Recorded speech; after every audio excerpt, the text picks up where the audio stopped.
Bonjour à tous les amis. Aujourd'hui, je voudrais vous parler d'un sujet grave. J'avais déjà fait une vidéo sur les enlèvements d'enfants, mais là je regardais parce que beaucoup d'entre vous me soumettent des affaires ou plutôt des vidéos de Carl Zero, euh, et une d'entre elles m'a interpellé parce que effectivement, ça fait un moment que je voulais faire un sujet sur ce problème, sur les crimes rituels. Il intitule ça les crimes rituels, ces abus dont il est encore interdit de parler.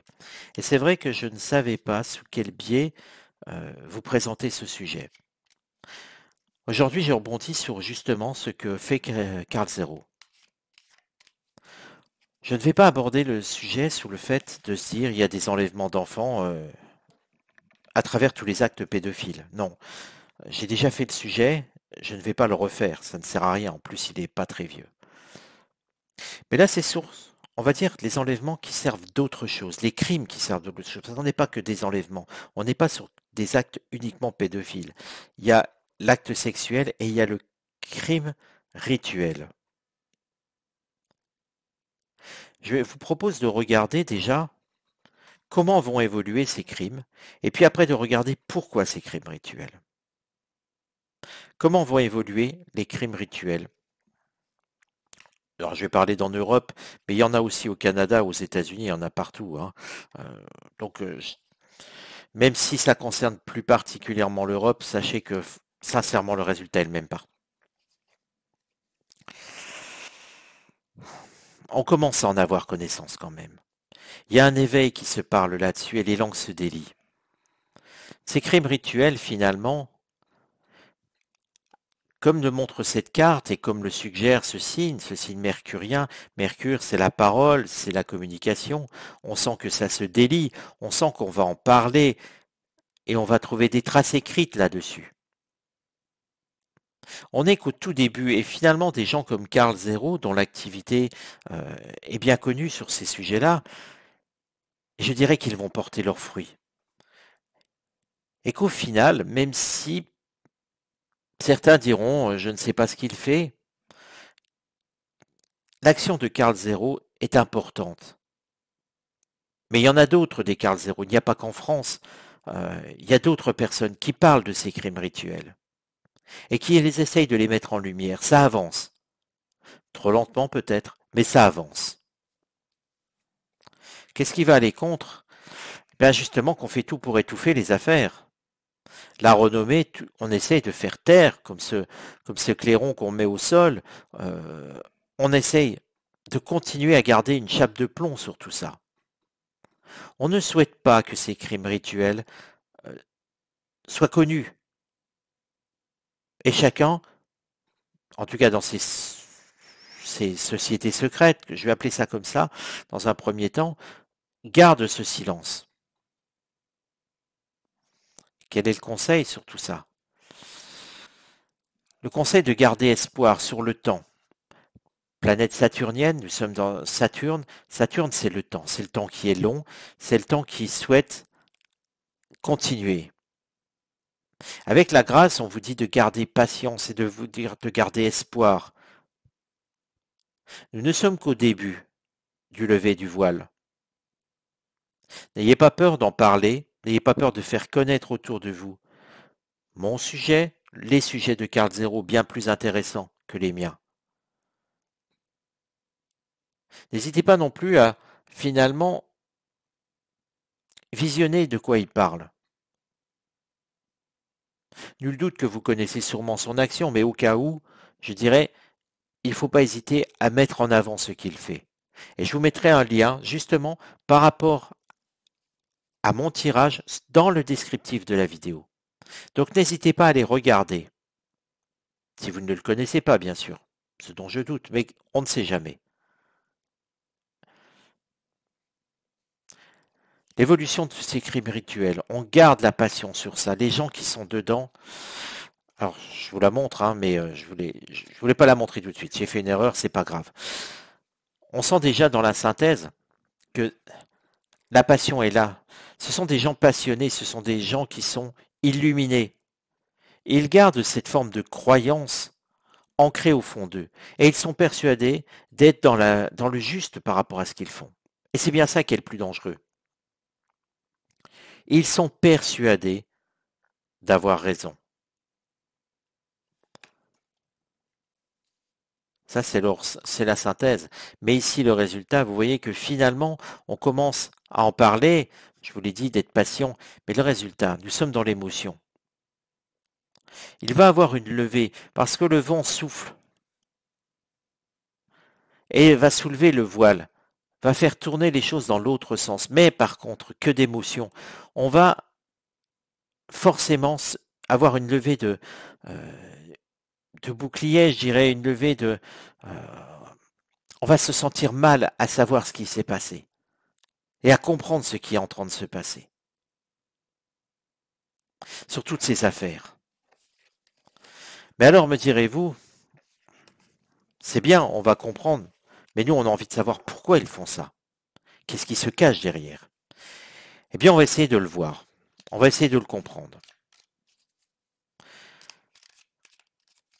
Je vais tirer, je vais poser 3 fois la question, parce qu'il y a sûrement plusieurs raisons. Et on va voir si c'est toujours la même qui revient ou pas. Pourquoi y a-t-il des crimes rituels sur les enfants?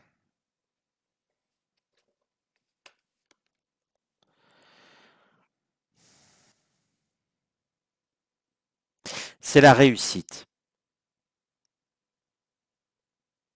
On demande à un dieu, un démon, à qui vous voulez, d'avoir une réussite. C'est la réussite sociale.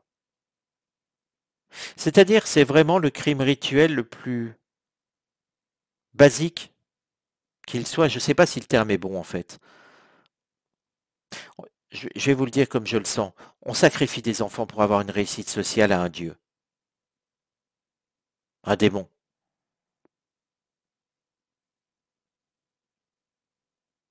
Comme si, un petit peu comme le faisaient les Incas. Les Incas sacrifiaient des enfants. Eh bien, on est resté sur cela. Alors, justement, je vais rebondir là-dessus.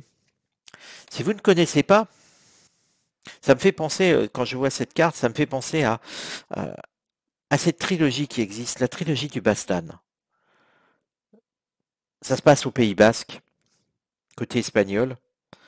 Je ne connais plus, j'ai plus l'auteur en tête, c'est pas grave. Vous le trouvez sur film, vous le trouvez en film, pardon, et vous le trouvez en livre. Retenez bien la trilogie du Bastan. Si vous le cherchez en film, vous le trouverez sur Netflix s'il y est encore.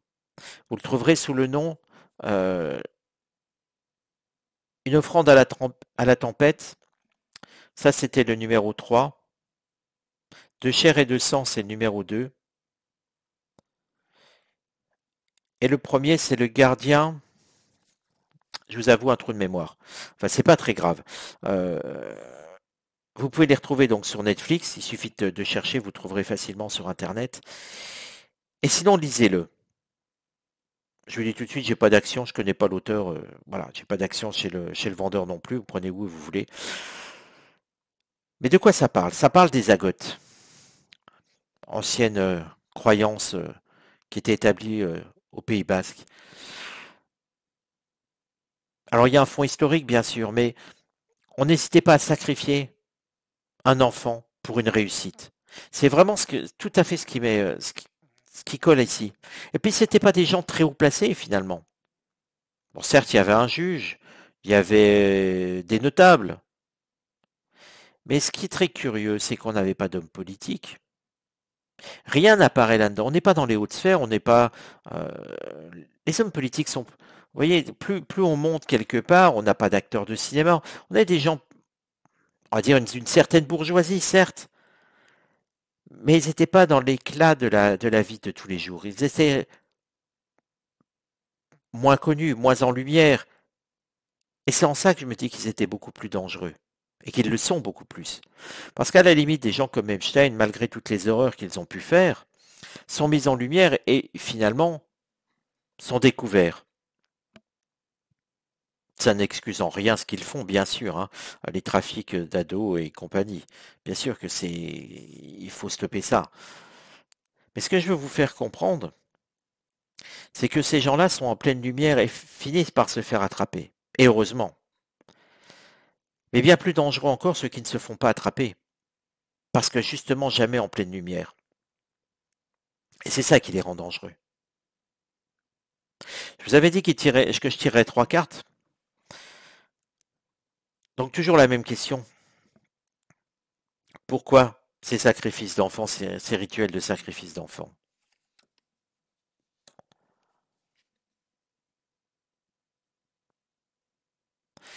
Il n'y aura pas de troisième carte. Parce que le jeu, l'oracle, me dit tout de suite, il n'y a rien d'autre. Je dois bloquer la question. Je dois bloquer la question parce qu'en fait, tout est dit là. C'est la réussite, quelle qu'elle soit. On est dans le vouloir d'une réussite, dans une croyance différente qui fait croire que si on sacrifie un enfant, on va pouvoir avoir ce que l'on veut en retour. Argent, réussite sociale. Nous sommes dans des croyances d'un autre temps.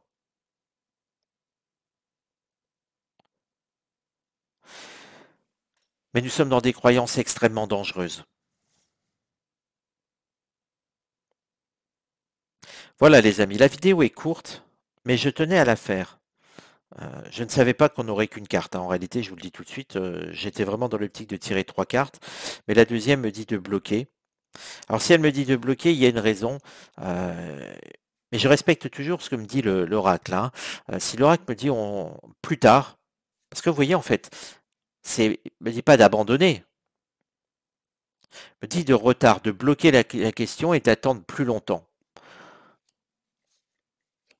J'estime que si l'oracle me dit ça, je n'ai pas à lui demander pourquoi. C'est peut-être bête, certains me diront. Mais je fais attention à ce que je fais avec les cartes et ce que je fais avec mon intuition et ce que me dit le tarot et l'oracle. Si l'oracle me dit je dois y revenir plus tard, c'est qu'il y a une raison, que je n'ai peut-être pas à connaître, mais que la raison, c'est ainsi, je dois l'accepter. Je dois lâcher prise sur la situation, je ne dois pas essayer de contrôler l'oracle, je dois l'écouter. Donc je vais en rester là. Et puis peut-être que, effectivement, au printemps prochain ou en été prochain, je reposerai la même question, je referai une vidéo sur le sujet. Et je verrai si l'oracle finalement souhaite me répondre ou pas. Voilà, si vous avez aimé la vidéo, si vous trouvez de l'intérêt à ce genre de vidéo, n'hésitez pas à me le faire savoir. J'en ferai d'autres, hein, pas la même puisque l'oracle m'a dit plus tard. Mais il y a des sujets qui vous tiennent à cœur, je le sais. On me l'avait déjà demandé aussi cette vidéo à propos de Carl Zero, de ce qu'il faisait. Donc, n'hésitez pas, demandez-moi des sujets. Je traite au moins 2 ou 3 sujets que l'on m'a demandé en une semaine. Je ne peux pas tous les faire d'un coup, bien sûr, mais petit à petit, je vous promets, je les ferai tous, quel que soit le temps que ça me prendra. Alors voilà, si ça vous convient, eh bien abonnez-vous. N'hésitez pas à liker la vidéo avec le pouce levé. N'hésitez pas à mettre des commentaires. Et dites-vous bien que cette chaîne, elle n'est rien sans vous. Vous êtes partie prenante dans la chaîne. Plus on sera nombreux, plus on aura de sujets, plus la chaîne sera riche. Riche de vos idées, riche de vos avis.